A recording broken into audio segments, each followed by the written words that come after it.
साल 1793 के बाद फ्रांस के अंदर लगभग 1800 से 5000 लोगों को लॉयर नदी में डुबा के मार दिया गया। लगभग 2000 लोगों को इकट्ठा किया गया और फिर उनको पॉइंट ब्लैंक रेंज पे तोप से उड़ा दिया गया। सबसे ज्यादा जानलेवा थे फ्रेंच रिपब्लिक सोल्जर्स के इन्फर्नल कॉलम्स। ये रेबेलियस वॉन रीजन में घूमते रहे और इनके रास्ते में जो भी कुछ आ रहा था, चाहे वो कोई प्रॉपर्टी है, कोई इंफ्रास्ट्रक्चर की चीज है, कोई बिल्डिंग है या फिर कोई इंसान है, सबको वो तबाह करते चले गए। ये सब कुछ फ्रांस के अंदर एक स्पेसिफिक टाइम पीरियड के दौरान हो रहा था, जिसको आज हम रीन ऑफ टेरर कहते हैं। ये फ्रांस की हिस्ट्री का एक ऐसा डार्क फेज था जब फ्रांस की अपनी गवर्नमेंट ने अपने लोगों के मास एग्जीक्यूशंस और मास अरेस्ट किए। 5 सितंबर 1793 से लेकर 27 जुलाई 1794 तक फ्रांस की रिवोल्यूशनरी गवर्नमेंट ने हजारों लोगों को बिना कोई मुकदमा किए, बिना कोई लीगल प्रोसेस किए पहले कैद किया और फिर उनमें से बहुत सारे लोगों को एग्जीक्यूट किया। ये सब कुछ एक 12 मेंबर की कमिटी द्वारा ऑर्गेनाइज किया गया था। इसका नाम था कमिटी ऑफ पब्लिक सेफ्टी, जो कि उस समय फ्रांस पे एक मोनार्क, एक रूलर की तरह राज करने लगे थे। पर ये रीन ऑफ टेरर आखिर हुआ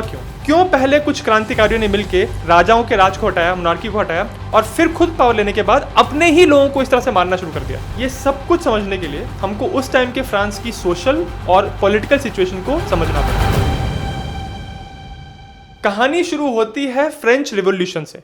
फ्रेंच किंग लुइस XVI जानते थे कि फ्रांस की इकोनॉमिक हालत बहुत खराब है और उनको और पैसों की जरूरत थी। इसीलिए उन्होंने एक बहुत बड़ी सभा बुलाई, जिसको एस्टेट्स जनरल कहते हैं। इसमें वो लोगों के ऊपर टैक्स बढ़ाने की बात कर रहे थे। हालांकि टैक्स तो नहीं बढ़े, पर इस कॉन्फ्रेंस के बाद लोगों का गुस्सा और भड़क गया। फ्रांस के पेजेंट्स यानी किसान और मजदूर भूखे थे, उनके पास पैसों की किल्लत थी, देश की इकोनॉमिक हालत अच्छी नहीं थी। इसीलिए अपने राजा के खिलाफ विद्रोह करने के लिए उन्होंने 14 जुलाई 1789 को पेरिस के बास्टिए फोर्ट्रेस पे एक हमला कर दिया। हालांकि इस हमले के बाद कोई स्ट्रेटेजिक या कोई टैक्टिकल विक्ट्री लोगों को नहीं मिली, पर यह हमला एक सिंबॉलिक हमला था राजा के अगेंस्ट। लोग तंग आ चुके थे अपनी हालत से और वो अब बदलाव चाहते थे। फिर सेम साल में यानी 1789 में किंग लुई XVI और उनकी फैमिली को उनके वर्साए के महल से निकाल के पेरिस में शिफ्ट कर दिया गया। 1791 में उन्होंने भागने की कोशिश की, पर उनको पकड़ लिया गया और फिर उनको मजबूर किया गया कि ये नई पॉलिसी, नई तरह की गवर्नमेंट को वो एक्सेप्ट करें। राजा की ताकत को बदलकर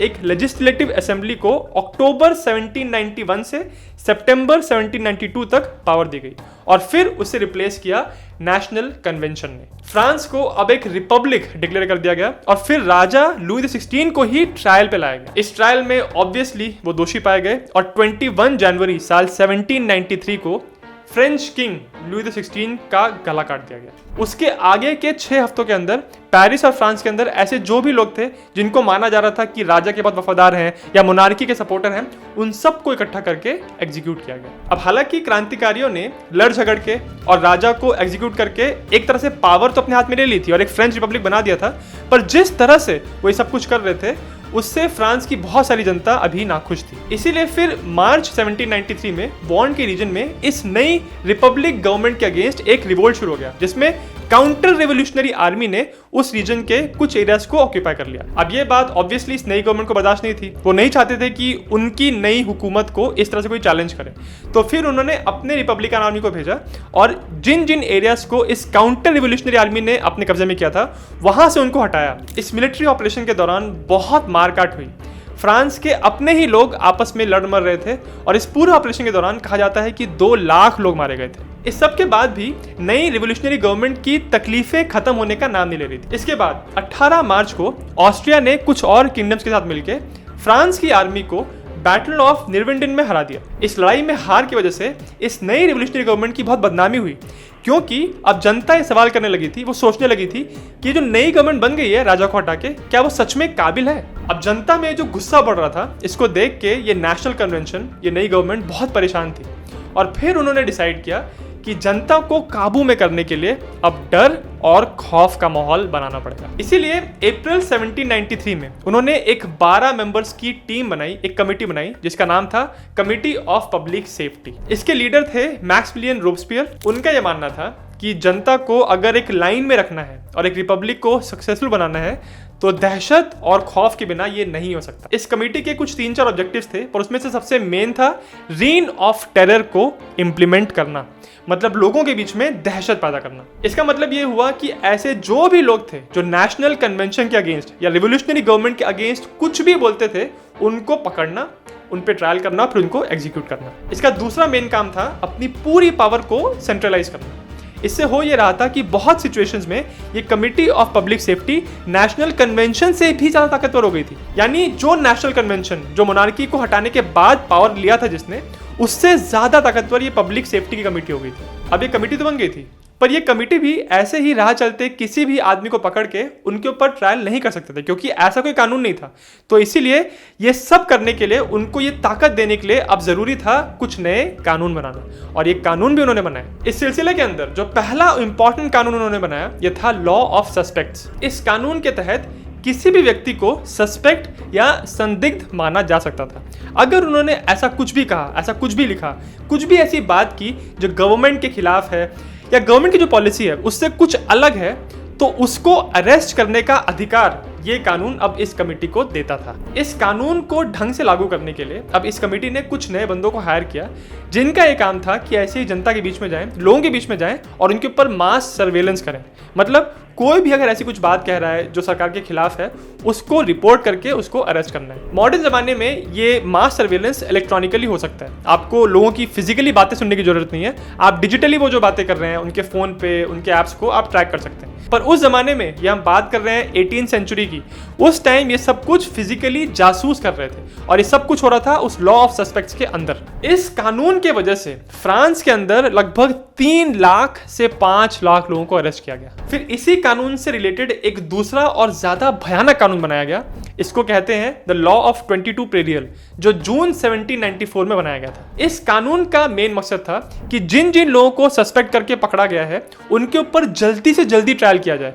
ट्रायल के दिन को सिर्फ 3 दिनों तक सीमित रखा गया। मतलब अगर किसी बंदे को पकड़ लिया है तो 3 दिन के अंदर उसके ऊपर ट्रायल कंप्लीट हो जाएगा, और ट्रायल का जो रिजल्ट है वो सिर्फ 2 हो सकते हैं, या गिल्टी या नॉट गिल्टी, बीच में कुछ भी नहीं है। और अगर गिल्टी हुआ तो उसका एग्जीक्यूशन ही होगा, और अगर नॉट गिल्टी पाया गया तो उसको छोड़ दिया जाएगा। तो इस तरह से उन्होंने इस सिस्टम को एक बाइनरी सिस्टम बना दिया, गिल्टी नॉट गिल्टी। इस कानून के लागू होने के बाद रीन ऑफ टेरर का सबसे भयानक फेज चालू हुआ, जब 1 महीने के अंदर लगभग 1400 लोगों को जल्दी जल्दी एग्जीक्यूट किया गया था। ध्यान रखिए कि यह कानून बनाया गया था जनता को अपने काबू में करने के लिए। इसीलिए इस कानून के अंतर्गत पहले उन लोगों को अरेस्ट किया गया जो पॉलिटिकली वेल कनेक्टेड थे, उसके बाद फाइनेंशियली वेल कनेक्टेड, रिलीजियस लोगों को भी पकड़ पकड़ के एग्जीक्यूट किया गया। अगर मैं आपको शॉर्ट में बताऊं तो इसके जो विक्टिम्स थे उसमें सबसे पहले वो लोग थे जो लुई XVI के राज के दौरान इंपॉर्टेंट पोजीशंस पे थे। इनफैक्ट लुई XVI की बीवी मैरी एंटोनेट, जो एक जमाने में फ्रांस की महारानी थी, उनको भी अरेस्ट करके, उनको भी ट्रायल पे डाल के उनको भी एग्जीक्यूट किया गया। उसके बाद जो किंग के कजिन थे ड्यूक ऑफ ऑर्लिन्स, उनको एग्जीक्यूट किया गया। उसके बाद किंग की बहन मैडम एलिजाबेथ को एग्जीक्यूट किया गया। नोबल्स और एरिस्टोक्रेट्स के एग्जीक्यूशन के बाद अब इनका फोकस गया मिलिट्री लीडर्स की तरफ। ऐसे लीडर्स जिन्होंने किसी न किसी तरह से फ्रांस को लड़ाई में हरवाया था या फिर फ्रांस की कीर्ति कम की थी। फॉर एग्जाम्पल, कॉम्ट द कस्टीन को इसलिए एग्जीक्यूट कर दिया गया क्योंकि वो राइनलैंड से रिट्रीट कर गए थे। और जनरल जॉन निकोलस हुशार्ट, जिन्होंने बैटल ऑफ हुनशूट में ब्रिटिश को हराया था, उनको भी एग्जीक्यूट कर दिया गया सिर्फ इसलिए क्योंकि ब्रिटिश को हराने के बाद उन्होंने उस विक्ट्री के ऊपर फॉलो अप नहीं किया, मतलब और ज्यादा ब्रिटिश को नहीं धकेला। इसके बाद नंबर आया पॉलिटिकल लीडर्स का, और इनमें से कुछ ऐसे लीडर्स भी थे जो खुद नेशनल कन्वेंशन का हिस्सा थे। फॉर एग्जाम्पल जिरोदान्स, ये एक ग्रुप ऑफ पॉलिटिशियंस थे जो कि नेशनल कन्वेंशन में सबसे ज्यादा संख्या में थे। इस ग्रुप के लोग रोबस्पियर के जैकोबिन्स के कंपैरिजन में ज्यादा मॉडरेट थे, और इन्होंने ये भी कहा था कि मोनार्की इतनी बुरी भी नहीं है, और कुछ लोगों ने किंग लुई XVI के एग्जीक्यूशन के खिलाफ भी बोला था। इसीलिए पावर में आने के बाद रोबस्पियर ने सारे इंपॉर्टेंट जिरोदिन के जो मेन मेंबर्स थे उनको पकड़ा, ट्रायल पे डाल के उनको एग्जीक्यूट किया। इनके बारे में किस्सा बताया जाता है कि जब इनको एग्जीक्यूट किया जा रहा था तो एग्जीक्यूशनर ने 36 मिनट्स के अंदर 22 लोगों को एग्जीक्यूट किया। उनमें से एक इंसान ऐसा भी था जो ऑलरेडी सुसाइड करके मर चुका था, पर उसके शव का भी गला काटा गया। इसके बाद नंबर आया फिलोसोफर्स और थिंकर्स का। यहां तक कि वैज्ञानिकों को भी नहीं बख्शा गया। फेमस साइंटिस्ट और केमिस्ट एंटवान लेबोजियर, जिनको बहुत लोग फादर ऑफ मॉडर्न केमिस्ट्री कहते हैं, जिन्होंने law of conservation of mass बताया, कंबशन में ऑक्सीजन के रोल के बारे में बताया और केमिस्ट्री में और ढेर सारी डिस्कवरीज की, उनको भी अरेस्ट करके मार दिया गया था। क्यों? क्योंकि वो एक साइंटिस्ट होने के साथ साथ एक टैक्स फार्मर भी थे। एक टैक्स फार्मर को एक ऐसा इंसान होता था या फिर एक ग्रुप ऑफ पीपल होते थे जो कि सरकार के बिहाफ पे लोगों से टैक्स वसूल करते थे। तो होता यह था कि पहले वो सरकार को एक सेट अमाउंट पे कर देते थे एज टैक्स, और उसके बाद लोगों से वो टैक्स वसूल करते थे। अब जितना उन्होंने सरकार को पे किया और जितना उन्होंने जनता से लिया, इसके बीच में अगर कोई डिफरेंस आता है, कोई गैप है, तो वो उनका प्रॉफिट होता था। तो लेवोजिए एक केमिस्ट होने के साथ साथ एक टैक्स फार्मर भी थे और उन पे ये आरोप लगाया गया कि टैक्स फार्मर होने के दौरान उन्होंने कुछ पैसे की हेरफेर की है और इसीलिए फिर टैक्स की धांधली के मामले में और करप्शन चार्जेस में इनको भी एग्जीक्यूट कर दिया गया। ये सारे एग्जीक्यूशंस मेनली एक डिवाइस के थ्रू किए जा रहे थे जिसको गियोटिन कहते हैं। ये एक लंबा सा मेटल का अपराइट फ्रेम होता है जिसमें टॉप पे एक तिरछा ब्लेड लगा होता है जो बहुत भारी होता है। ये डिवाइस इस तरह से डिजाइन की गई थी और ये ब्लेड का शेप इस तरह से था कि जब ये ब्लेड गिरता था तो मरने वाले का गला एक बार में उसके शरीर से अलग होता था। ऐसा कहा जाता है कि जब ये डिवाइस बनाई जा रही थी तो इसके डिजाइन के बारे में कुछ फीडबैक खुद लुई XVI ने भी दिया था, पर वो ये बात नहीं जानते थे कि एक दिन इसी डिवाइस से उनका भी एग्जीक्यूशन होगा। ये गियोटिन फ्रेंच रिवॉल्यूशन के दौरान और उसके बाद भी इतना कुख्यात हो गया यूरोप के अंदर कि जब भी रीन ऑफ टेरर की बात होती है या टिरेनी की बात होती है, दहशत के माहौल की बात होती है, तो इसी डिवाइस का सिंबल दुनिया भर में यूज किया जाता है। रीन ऑफ टेरर का प्रभाव रिलीजन पे भी पड़ा। इस रेवोल्यूशन के दौरान फ्रांस में एक ग्रुप था जिसको हेबिटिस्ट कहते थे। वो ये मानते थे कि फ्रांस के अंदर क्रिश्चियनिटी नहीं होनी चाहिए। इसी सिलसिले में फिर 1793 अक्टूबर में फ्रेंच गवर्नमेंट ने एक न्यू फ्रेंच रिपब्लिकन कैलेंडर बनाया जो सितंबर 22, 1792 से शुरू होता था। ये वो तारीख थी जब फ्रेंच लोगों ने उस बास्टिए फोर्ट्रेस पे हमला किया था। तो इस कैलेंडर को लॉन्च करके वो फ्रेंच लोगों को ये बताना चाह रहे थे कि हमारी शुरुआत उस दिन से होती है जब रिपब्लिक की शुरुआत हुई थी और जीसस क्राइस्ट के जन्म के दिन से हम अपने कैलेंडर को नहीं मानेंगे। इस कैलेंडर को लॉन्च करने के बाद अब हेबिटिस्ट एक नए पंथ को प्रमोट करने लगे जिसको वो कल्ट ऑफ रीजन कहते थे। इस पूरे मूवमेंट के दौरान फ्रांस के अंदर बहुत सारे चर्चेस पे हमला किया गया और उनको डैमेज किया गया। कुछ चर्चेस को कन्वर्ट करके ऐसा बना दिया गया कि वहां पे रीजन की पूजा हो। फ्रांस के बहुत पुराने और बहुत फेमस नॉटर डेम कैथेड्रल को भी चेंज करके टेंपल ऑफ रीजन बना दिया गया। यहीं पे फिर एक त्योहार भी बनाया गया जिसको फेस्टिवल ऑफ रीजन कह रहे थे और लोगों को इसमें भाग लेने के लिए मोटिवेट किया गया। यहाँ पे आके रोब्सपियर के लिए एक समस्या खड़ी हो गई। हालांकि रोब्सपियर को खुद कैथोलिसिज्म में बहुत इंटरेस्ट नहीं था, पर वो इस बात में मानते थे कि अगर सोसाइटी को स्टेबल रखना है और सोसाइटी को एक ऑर्डर मेंटेन करवाना है तो उनको एक हायर पावर में बिलीफ होना चाहिए। वो अक्सर अपनी बातों में वॉल्टेयर के कोट को दोहराते थे, If God did not exist, it would be necessary to invent him। इसीलिए जब रोब्सपियर ने देखा कि हेबिटिस्ट ये कल्ट ऑफ रीजन को बहुत प्रमोट कर रहे हैं और क्रिश्चियनिटी से दूर लेके जा रहे हैं लोगों को, तो फिर उन्होंने उनको भी ट्रायल पे डाला और एग्जीक्यूट किया।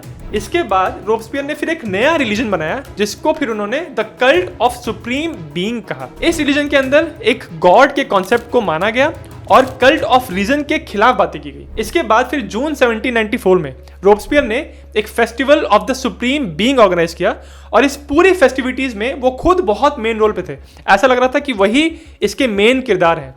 ये सब कुछ देख के जो रोब्सपियर के विरोधी थे उनको ये लगने लगा कि रोब्सपियर अब खुद भगवान बनने की कोशिश कर रहे हैं और अगर ऐसा ही चलता रहा और ये लगातार लोगों को मारता रहा तो ये भगवान के रोल को प्ले करने लग जाएगा यहाँ पे सोसाइटी के अंदर। तो इन सारी घटनाओं की वजह से और वो जो पहले कानून बनाए थे लॉ ऑफ सस्पेक्ट्स और लॉ ऑफ 22 पेरियल, इन सब के वजह से रोब्सपियर के जो विरोधी थे वो कट्टर तरह से इनका विरोध करने लगे। और साथ ही साथ अब फ्रांस की जनता भी सोचने लगी कि इस तरह की ब्रुटैलिटी का, इस तरह की क्रुएल्टी की अब कोई जरूरत है क्या, क्योंकि अब रेवोल्यूशन तो सक्सेसफुल हो चुका है और रिपब्लिक हम बना चुके हैं। फ्रांस की इंटरनल पॉलिटिकल सिचुएशन अब मोर और लेस स्टेबल थी और वॉर ऑफ फर्स्ट कोएलिशन में भी अब फ्रांस जीत रहे थे, तो इस तरह की ब्रुटैलिटी की जरूरत अब नजर नहीं आ रही थी। इस सब के बावजूद भी रोब्सपियर अभी भी यही कह रहा था कि हमको इस रीन ऑफ टेरर की जरूरत है, तभी हम रिपब्लिक को प्रोटेक्ट कर पाएंगे। जुलाई 26, 1794 को उसने नेशनल कन्वेंशन के सामने एक स्पीच दी जिसमें उसने कहा कि कन्वेंशन के बहुत सारे लोग अभी भी रेवोल्यूशन के खिलाफ हैं और उन सब लोगों की लिस्ट उसके पास है। जब लोगों ने कहा कि बताओ कौन लोग हैं वो, तब रोब्सपियर ने कहा कि उन लोगों की लिस्ट वो तब बताएगा जब सही समय आएगा। ये सब कुछ सुन के वहां बैठे लोगों को यकीन हो गया कि रोब्सपियर के पास ऐसी कोई लिस्ट है नहीं। वो जानबूझ के ऐसा कह रहा है ताकि उसके पास वो पावर बनी रहे कि जब उसका मन चाहे तब अपने विरोधियों को वो उठा उठा के मारना शुरू कर दे। इसी के बाद फिर वहां बैठे लोगों ने डाउन विथ हिम के नारे लगाना शुरू कर दिया, यानी रोब्सपियर मुर्दाबाद के नारे लगाने शुरू कर दिए। और उसके बाद कन्वेंशन के लोगों ने मिलके रोब्सपियर और उनके साथियों को आउटलॉ डिक्लेयर कर दिया। और अगले दिन सुबह 2:30 बजे रोब्सपियर को अरेस्ट करने के लिए कुछ सोल्जर्स पहुंचे और वहां हाथापाई के दौरान रोब्सपियर के जबड़े पे एक गोली लग गई। अब यह कंफर्म नहीं कि गोली उन्होंने खुद मारी थी अपने आप को या सोल्जर्स ने मारी थी, पर उनको वहां पे अरेस्ट कर लिया गया। और फिर अगले दिन यानी जुलाई 28, 1794 को रोब्सपियर को उनके 21 साथियों के सामने उसी गियोटिन के सामने लाया गया जिस गियोटिन को यूज करके उन्होंने अपने इतने सारे विरोधियों को मरवाया था। और इसी दिन फिर रोब्सपियर का गला उसके शरीर से अलग कर दिया गया। इसके आगे आने वाले बहुत हफ्तों तक रोबस्पियर के जितने भी साथी थे, जैकोबिन्स के बहुत सारे लोगों को पकड़ पकड़ के मारा गया। हालांकि रोबस्पियर के एग्जीक्यूशन के बाद भी आगे आने वाले बहुत दिनों तक एक्स्ट्रा जुडिशियल किलिंग्स हुई थी, पर फिर भी ज्यादातर हिस्टोरियंस उस दिन जिस दिन रोबस्पियर का एग्जीक्यूशन हुआ था उसको रीन ऑफ टेरर का एंड मानते हैं। रीन ऑफ टेरर के दौरान फ्रांस के अंदर कितने लोगों को मारा गया एग्जैक्टली इसके आंकड़े क्लियर नहीं है। हालांकि ऑफिशियल कोर्ट रिकॉर्ड्स में दिखाया गया है कि फ्रांस के अंदर 16,594 लोगों को मौत की सजा हुई थी, पर रियल नंबर इससे डबल या ट्रिपल भी हो सकता है। मैंने फ्रेंच रिवॉल्यूशन के ऊपर एक अलग सी वीडियो बनाया है, लिंक उसका डिस्क्रिप्शन में है। और अगर आपको वीडियो अच्छा लगा तो मेरे चैनल जिज्ञासियम को सब्सक्राइब